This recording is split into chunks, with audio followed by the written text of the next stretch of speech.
Greetings to everybody, my name is Andi Vax, also known as Andi Vax, and you are welcome to my second video course. And just a couple of words for the people that don't know me that much. In the year of 1998 I've launched the TRANCE project, and the tracks produced over there are still released on the leading labels of the planet. Now at the beginning of 2011 we are launching just another double CD album that is called Alter Ego. And the first CD will contain our official remixes of world-famous trance DJs and producers, such as Astral Projection, Yahel, Skazi, Bliss, Eskimo, Insomnia, Psycraft, Busy Noise and others. While the second CD will contain the remixes of synth tracks by well-known figures in the global trance scene. In 2006 a friend of mine demonstrated me Joachim Garraud's live performance video, and I got struck with the house stylistics. That's how Andi Vax project was born.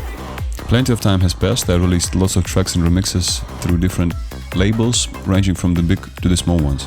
A top stone of the project was an official release of my remix of Joachim Garraud's album, together with the tracks of Laidback Luke, Darbrooken Klein, etc. Another important point to mention is a famous Kazantip 2009 track that has been produced featuring Era Champion, a Kiss FM DJ, and the sounds of a crowd that have been created with active support of tasteful house people from St. Petersburg. Some aspects of this track's production will be described within this video in details later on. After release of my first video, people from all around the earth were contacting me asking for some support with mixing and mastering of their tracks. To prevent a good idea from getting bad over a poor mixing, that's always better to contact a professional. That's why I've created an online mixing and mastering service based on andivaxmastering.com. And now you may get your ideas sound properly and flawless. The author sends me the project split by the instrument, and I mix it up using the reference tracks provided. I may transfer some soft synth tracks over to VA or analog synths when necessary, and when the project is ready I explain to the author what kind of mistakes have been made, as they happen nearly always, and what actually has been done on the mixing stage, and what kind of instrumental changes have been made. Having obtained significant experience in managing these kind of tasks, I am offering to all the people interested to contact me when any assistance in mixing or mastering is needed. Another issue is a remix that I may produce upon request easily. Another option that I may offer, answering multiple DJs' requests, is a DJ intro to be used in the mixes, radio shows, or during the live performances. And here we got some demos, let's call them before and after.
With this video I'd like to answer the most frequent questions that people all around the globe keep on sending me. I started to get these requests when my first video, The Mixing Secrets, has been released, and the reason for the second video was the same. I was getting a huge amount of identical questions related to the mixing and arrangement tasks. So the second one is a logical progression from the first, and while I've been concentrating mostly on theory in the first one, I'll concentrate on the practical issues, on the real secrets that I've revealed working in the studio in the second. So all my comments will go along the developments on the screen, and the process will be as much interactive as possible. I mostly use universal audio plugins when working over the projects. That do not work without additional hardware, though. While in this video I will mostly use the standard VST plugins, so it's not necessary to acquire expensive external processing units to copy the tricks that you will probably like. There are some additional materials added to the video, project presets, etc. And I'll tell you more about them later on. Please note that there are two audio streams in this video.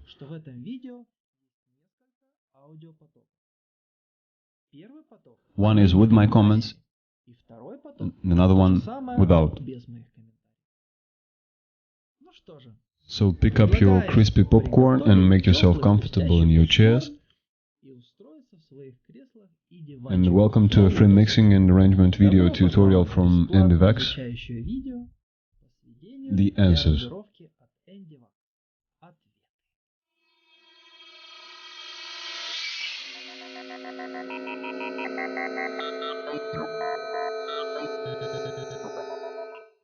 Together with this video I'm sending a Cubase 5 template.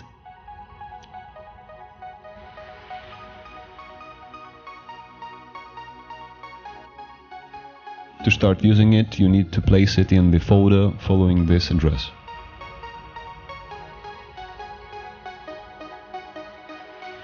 Template means a project with preset settings. When launching a new project, we may choose any project we need, so that's the project on a disk we need to choose. Then we should store the project in a temp folder and load the template.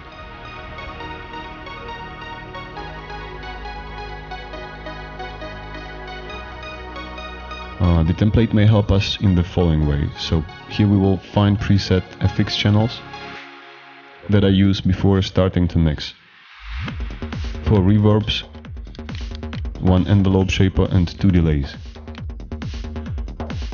Let me shortly explain what each of the inserts does. Ambient reverb adds the early reflections of the small room. It's especially good on bass, bringing it more volume and spaciousness.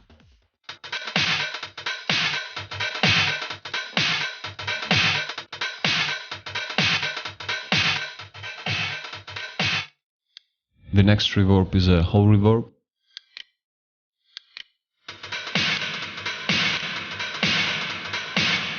That I use for all the instruments in the far field, namely leads and pads. The next one is mega hall that I use when mixing uplift and downlift sounds or special effects. It has a really long reverberation tail, about 10 seconds long.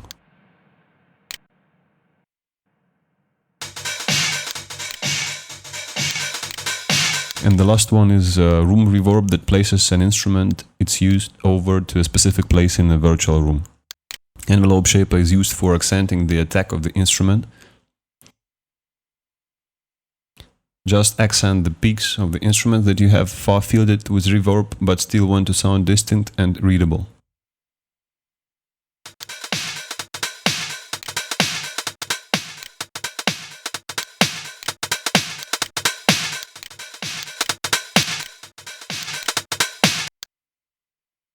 Then we got a stereo delay that isn't necessary to comment on.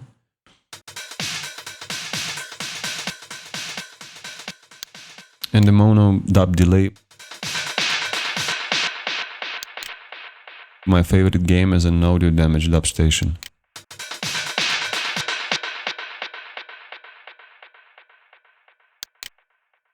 And that's all that we got in our sense.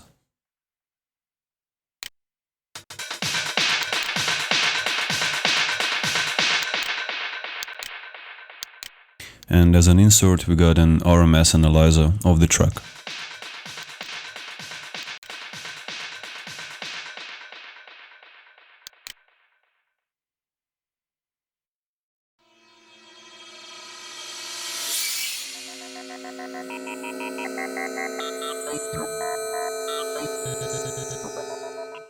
Let's talk a bit over the most underestimated way to improve the sound of the room, proper setting of the room acoustics.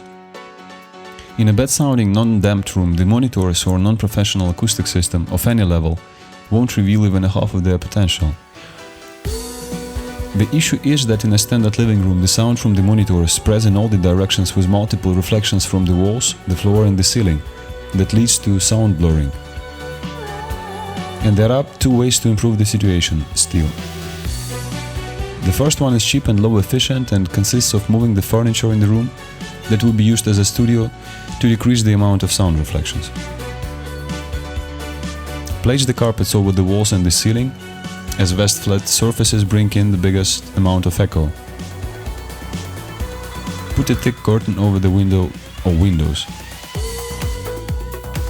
Close the door and the windows when monitoring to have a proper sound of bass. The constant volume, size of the room is important. It changes when the doors are opened. Do not place the monitors next to the wardrobe or the mirror, especially the fronts. Otherwise you hear not only the monitors but the resonances from the furniture as well.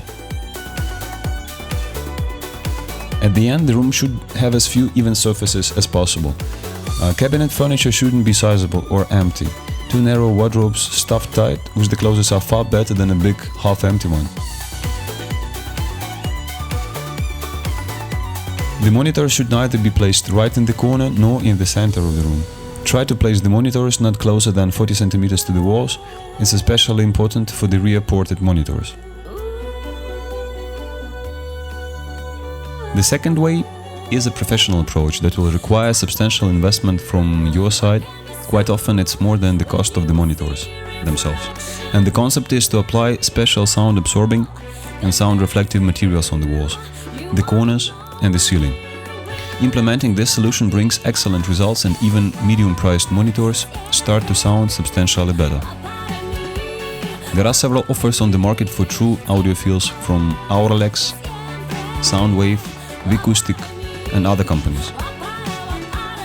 Another critical issue influencing the sound of your system is the stands. As more massive you got it, as better. Some people place a piece of a sound insulating material between the stand and the monitor, so if you decided to place the monitors on the table, use it, for example Auralex materials, to reduce the vibrations and get a better sound.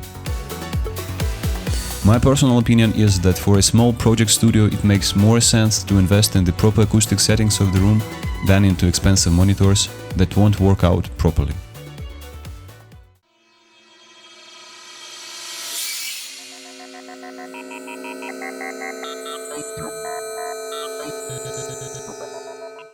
Many people recollect heavy metal bands of the 80s when hear a word distortion, while the application of distortion-like effects has been significantly enlarged at present.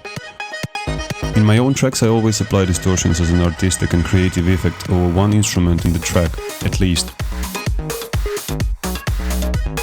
And let's go a bit deeper here. Saying distortion, I mean such plugins as distortion, overdrive, fuzz, multiband overdrive or combo emulation. Namely the effects that distort the sound. And what does distortion mean in practice? For example, if we take a sine wave.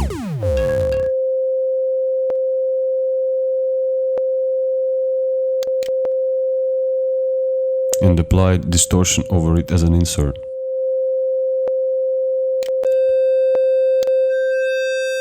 We notice that the peaks are getting changed, or namely limited, So putting it scientific, distortion means limiting and transforming a wave, sine wave in our case, into something similar to the mixture of square and saw waves.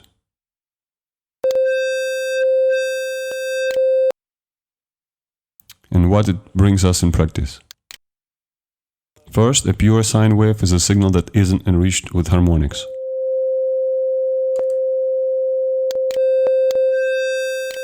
And when we apply distortion, we got a huge amount of harmonics that enrich our sine wave, making it more readable in the mix than a pure non-distorted one. Let's take a simple mix and adding distortion as a drum track insert. We're not only changing the timbre sound color of the instrument, but also make the instrument more readable.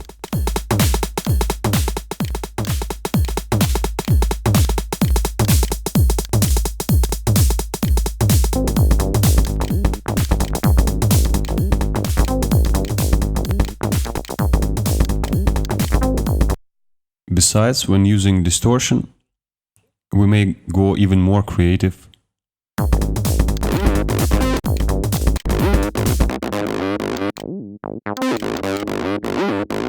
For example, using an outstanding D16 devastated multiband distortion. We may get the sound twisted seriously, and that's not only adding the harmonics but a dramatic transformation of the sound timbre itself. So it works out in a pretty creative way.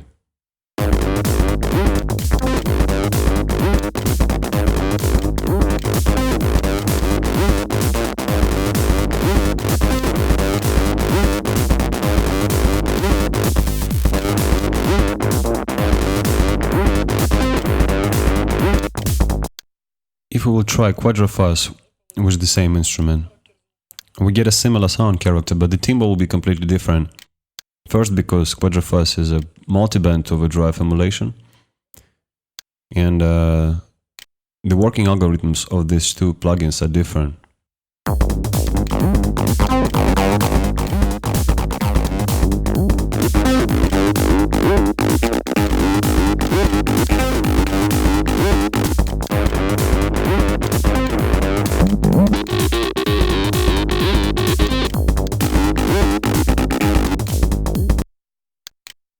But in both cases, we distort our signal to add a certain twist to it.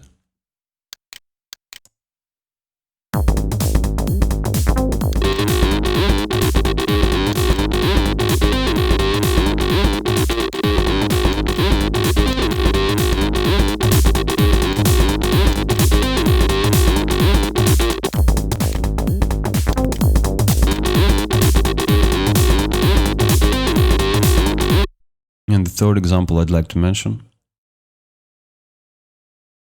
it isn't exactly the case of distortion or overdrive, but that's an effect of adding a certain character to the initial sound. Let's listen to the vocals that we have. You say you will, my man, my life, my future. You say These three tracks are summoned up to the group track your babe, your heart, and all the biggest and then processed here with EQ, de-esser and certain guitar rig effects, like loser. namely chorus, delay and reverb. A man, and you can only. You say It sounds not that bad, but the issue for every sound engineer is to make it better than live. And I offer to use a warming effect that changes the sound character. A Color Tone Pro effect from TRANCE Digital. And what does it stand for? In the modal category, we may use different hardware emulations, for example, American compressors, LA2A, LA3A, British Neves, namely the impulses that we may use to color our sound.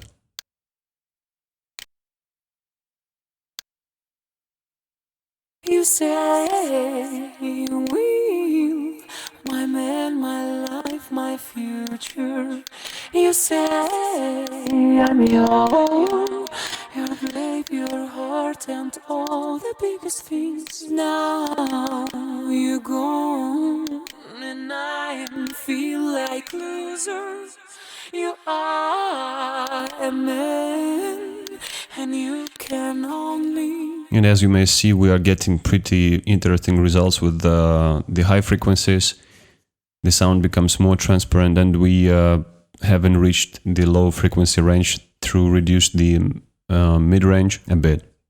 Please note that we won't get similar results with the standard EQ plugins.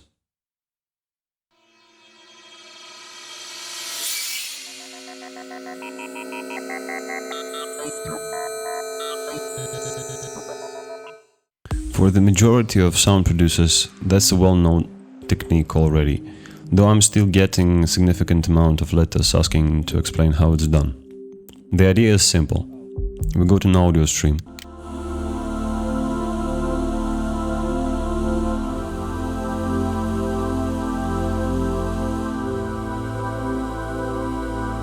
And we want it to sound with controlled interruptions, that is a gate effect itself. And we want to control it via MIDI pattern like that. So how we can manage it? As you see here, I got a Cubase standard MIDI plugin here, MIDI gate, from a Dynamics menu. Please pay attention to the plugin settings. Attack is set to min, hold and release are set to 0. That gives us an instant triggering possibility when a MIDI note on and MIDI note off messages are coming in.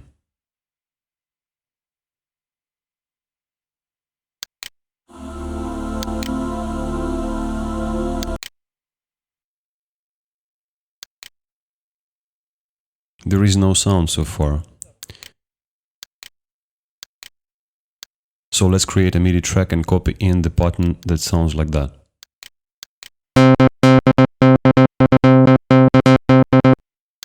So that's our rhythm for the gate effect that we place over the pad. Note that MIDI track output is routed to the MIDI gate input.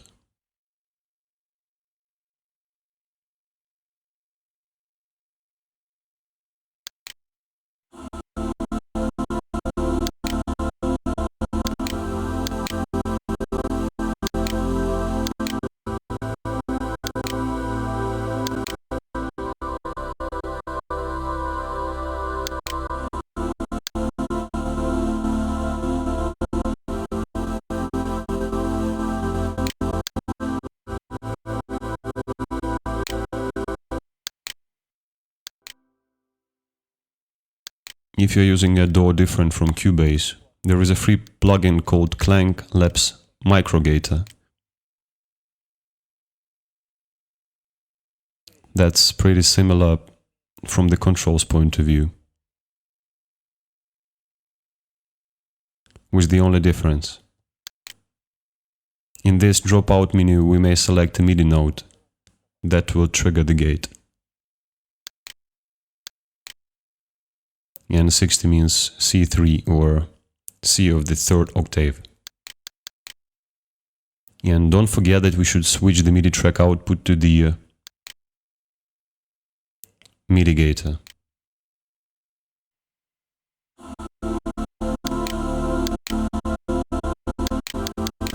And also know that if we will change the note, the gator will stop the operation, as it may only be triggered from the note number 60 or C3. So that is the idea of using it. But in some DAWs, for example in Logic, there is no MIDI gate effect. So what could you do in this case? Searching through Logic's manual, I've managed to find a simple solution to put gate effect as an insert. The same actually may be done in Cubase using a Dynamics processing plugin, Gate. let's load gate as a channel insert and push activate sidechain button. Now the stream coming to this plugin that will be coming from this track will be controlling the switch on-off state of the gate, passing the sound through it, or not. To make the effect work, we need a controlling signal.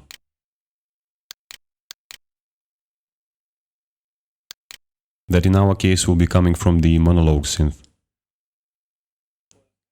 And any sound with a strong attack, like staccato, will be fine.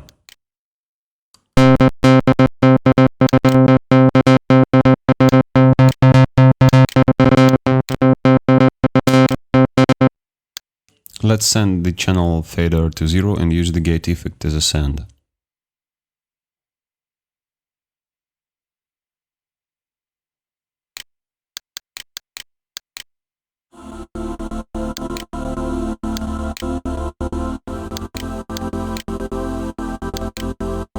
That's the same way the gate plugin works in Cubase.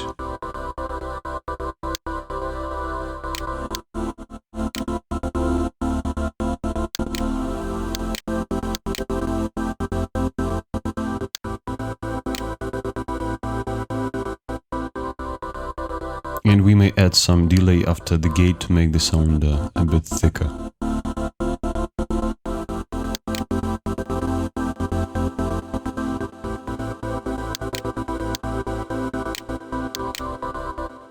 I do like the way a standard MIDI gate plugin works in Cubase, it's actually flawless.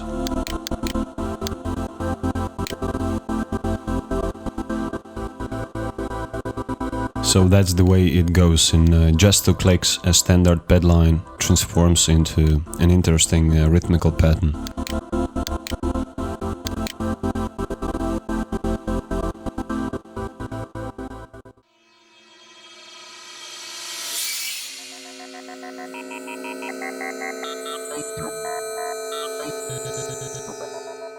In this part, I'd like to touch the subject of so-called mega effectors. And in this case, we'll talk about an outstanding plugin from Audio Damage that is called Big Sec 2. And I do recommend to try all the plugins from Audio Damage you may actually buy. They are cheap, indeed, but they sound gorgeous. Big Sec 2 is an agglomerate of different effects that we may reorganize depending on our needs, and each effect may be set up independently. Quite often it's just a savior in a creative frustration, so-called, that each of us meet from time to time. So let us just place it as an insert and we just got a kind of a miracle. More ideas are popping up as it may turn out a dull and simple sound into something just absolutely crazy. And here just a simple reverb tail of a bass drum turns out into something absolutely gorgeous. And you may get a brand new sound, just simply switching the presets.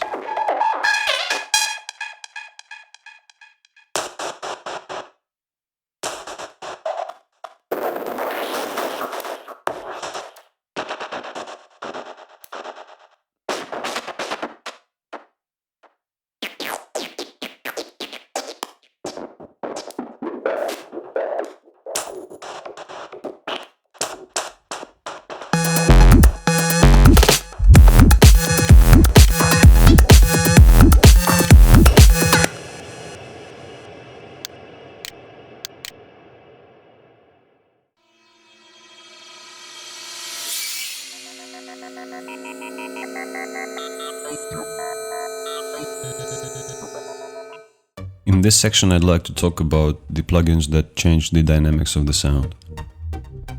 Up until recently I was trying to influence the attack of a sound, adding a kick, drum, click, using compressors, but finally I decided to use the envelope shapers instead of that. And I was touching this subject in my first video course, the Mixing Secrets, and I've recommended to use envelope shaper that was included as a standard Cubase plugin, but recently I found a better solution to work with. That is a transient shaper from Shack, audio technologies. That's an absolutely gorgeous and at the same time not that expensive VST plugin, though it influences the dynamics drastically. And that's an example of it.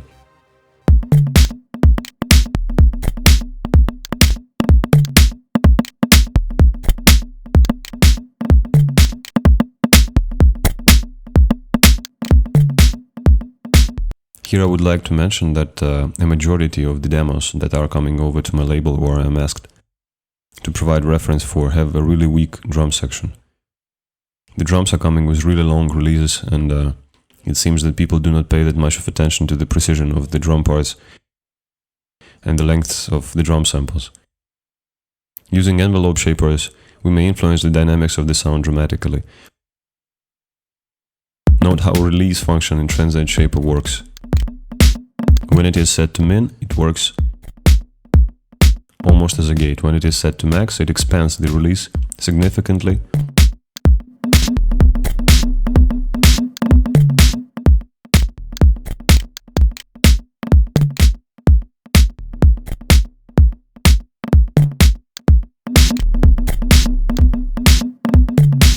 Something that a built-in Cubase shaper cannot boast.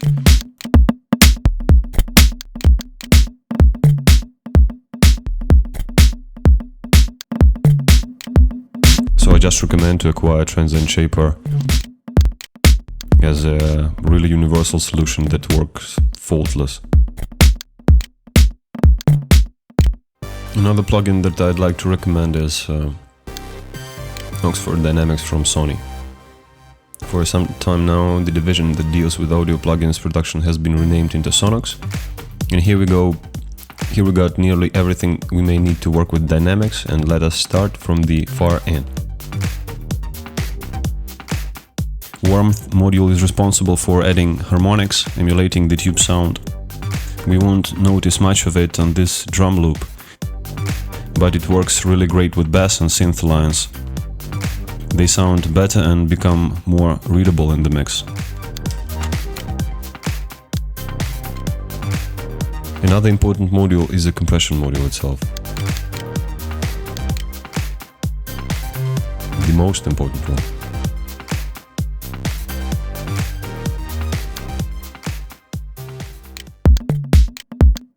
When we shorten the attack time, we get the sound peaks compressed immediately. When we extend the attack time, we let the first peaks pass and adding a punch to the sound.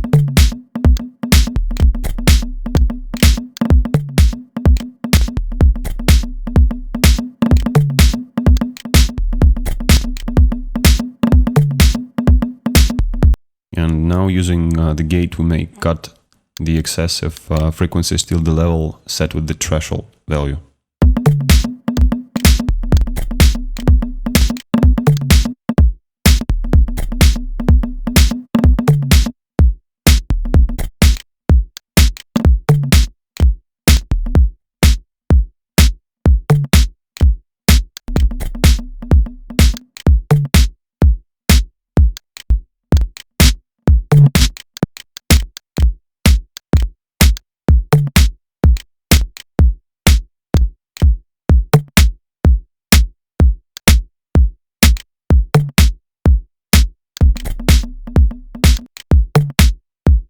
And now the loop from, so to say, the weak one turns out to be sounding really crispy.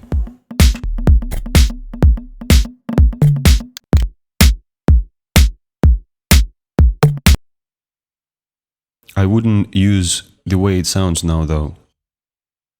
I just wanted to show how we may influence the sound dynamics dramatically, using the compression and transient shaping.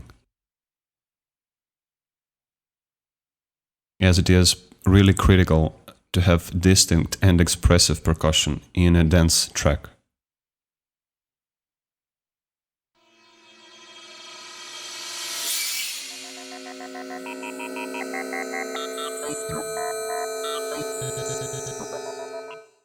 In some words about quite a popular problem, when the compression should be used after EQ and when before.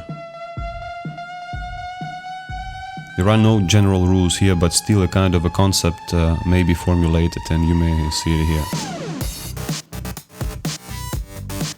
We use compression prior to the EQ when we boost the frequencies, and we put it after when EQ cuts them.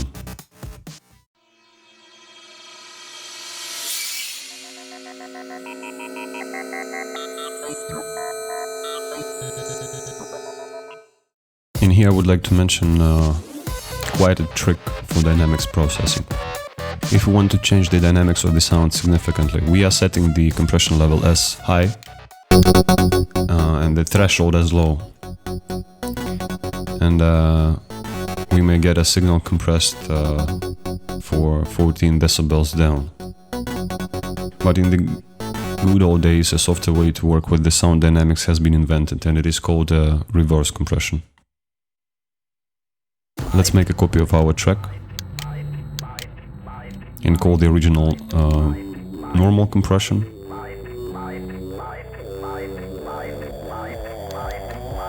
And the copy reverse compression.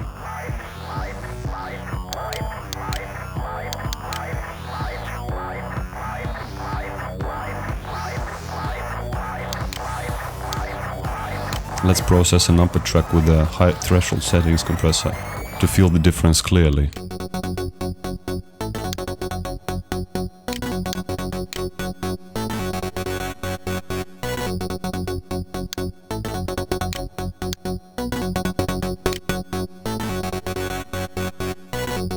Note that compression rate is set very high as 10:1.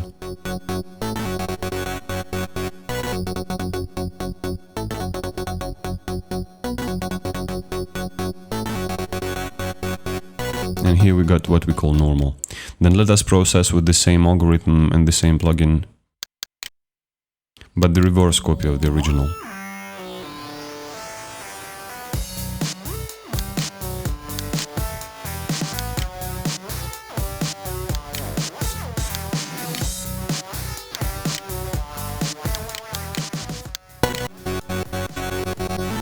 The settings are the same. And let's reverse the process track and zoom it in.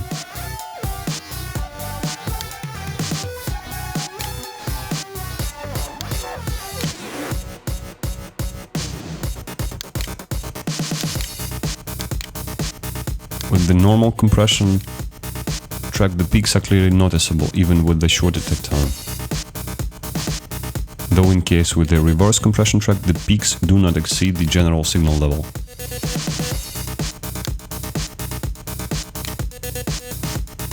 Pay attention to the peaks here and the same fragments over here.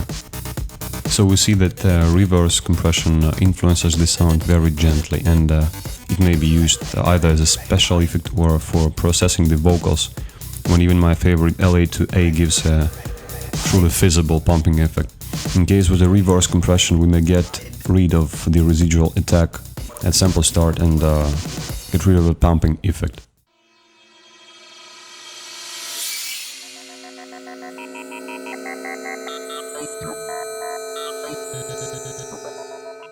And one more important aspect of using envelope shaper is to use it for elimination of reverb tails. Reverb itself is a non-reversible process, so there is no plugin that we may put on a track processed with reverb to make the sound dry again. But using the envelope shaper, transient shaper from Shark Audio Technologies in our case, we may get rid of reverb tails, at least partially.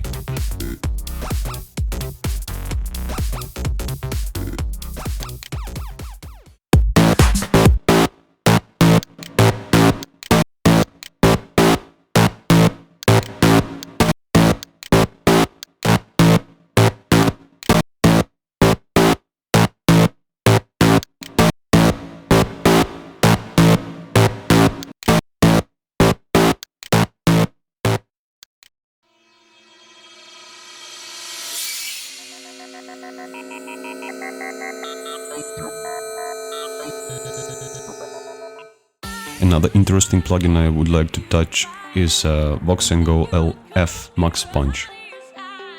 By the way, all Vox & Go plugins are of high quality and of very reasonable prices. Vox & Go LF Max Punch generates low frequency component based on the original signal. Here we may add some low frequencies, sub-bass, the frequency 1 octave lower than the original signal has. Add some tube saturation. Compress the sound to control the amplitude precisely. And of course use this really special mono button to control the phase shifts within a low frequency range.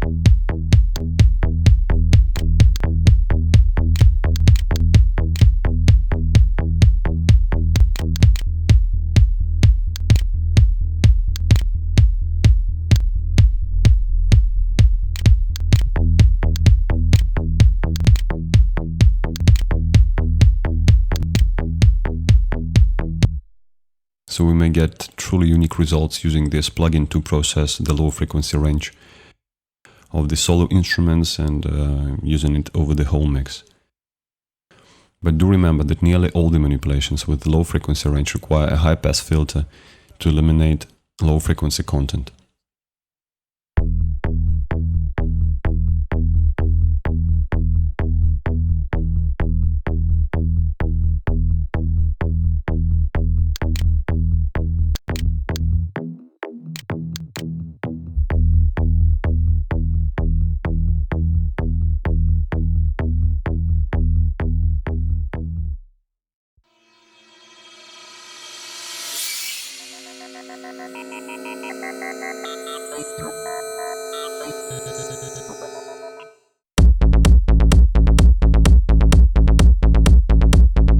Quite often I'm getting the tracks where the kick got a conflict with the bass.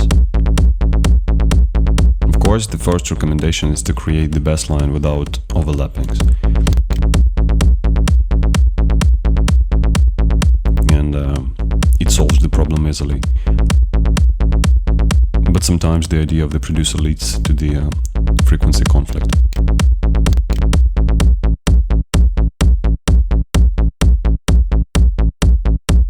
So I found out the way how to control the compatibility when the control is not that good. In case with the multimedia speakers or the headphones, so I recommend to use a Levita Spaceboy plugin. One instance is loaded in as an insert into the kick drum channel, another as a bass channel insert. As if the kick drum transmits the sound over to the plugin that is placed as a bass insert.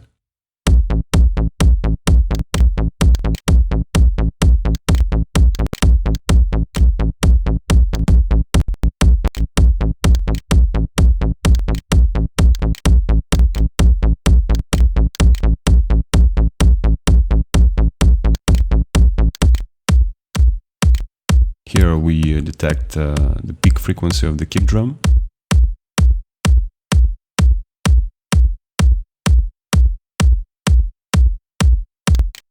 Here we cut it out. As we see that here, there is a frequency conflict indeed.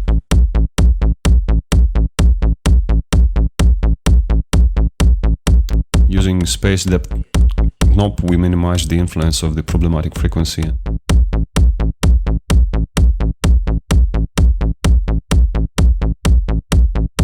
Consequently, eliminate the frequency conflict.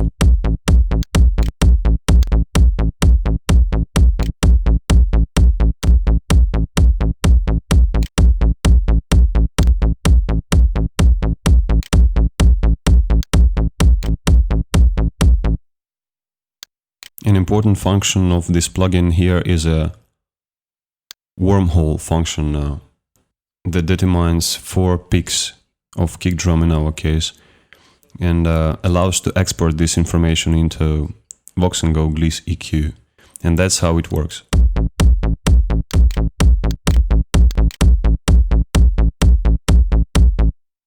By pushing wormholes button, we are getting 4 peak frequencies of the kick drum that may overlap with our bass frequency. This information has arrived from this instant of the plugin. Pushing space out, switch these plugins off. And now we load Vox & Go Gliss EQ as a bass insert, set high quality as an operation mode, and push the import button.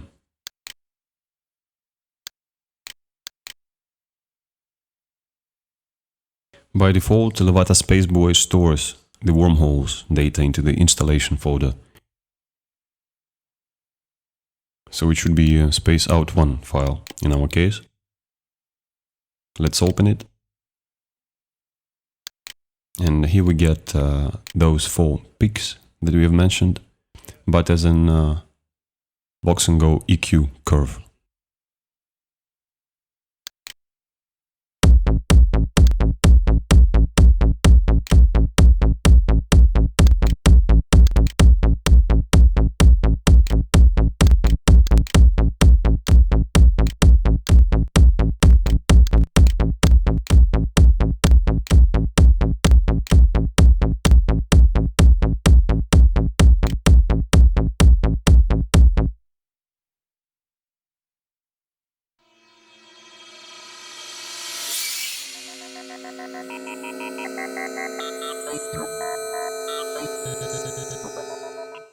Another effect I'd like to mention here, let's call it an artificial sidechain. I've been touching the subject of a true one in my previous video course. Artificial sidechain is controlled via an amplitude envelope, and this solution may be implemented via an excellent free plugin GVST GLFO. You still can try Cable Guy's Filter Shaper plugin if you're an Apple Mac user. Here we see 3 knob lines. The names of the first 3 are similar. The knob names in the last row show us what we may manipulate and control, and that's an amplification, pan and filter settings. And let's listen to it. Here we got a filter. Envelope type, envelope frequency or speed, and the envelope start point.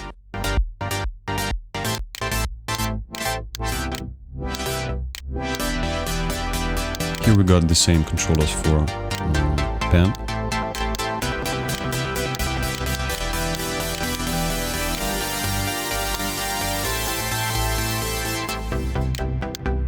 And the controllers for the amplitude envelope. That's just what we need.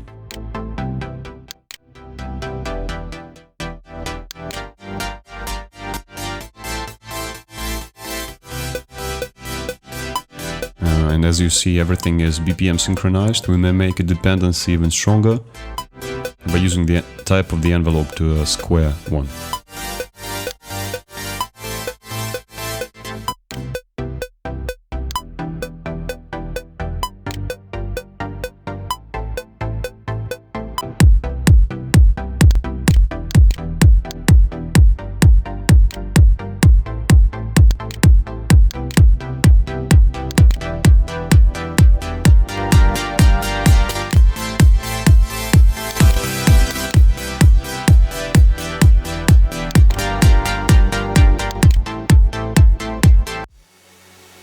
And that is one of the ways to control the amplitude envelope in a kind of a simulated way. The same algorithm may be easily realized using a Native Instruments guitar rig processor. What we will need of that is a modulation source that is situated within the modifiers menu, and that is an LFO in our case. Here we are setting the envelope form, sine wave in our case, and BPM sync button is also present. Speed is 1/4. And as we need to control the volume, we choose volume pedal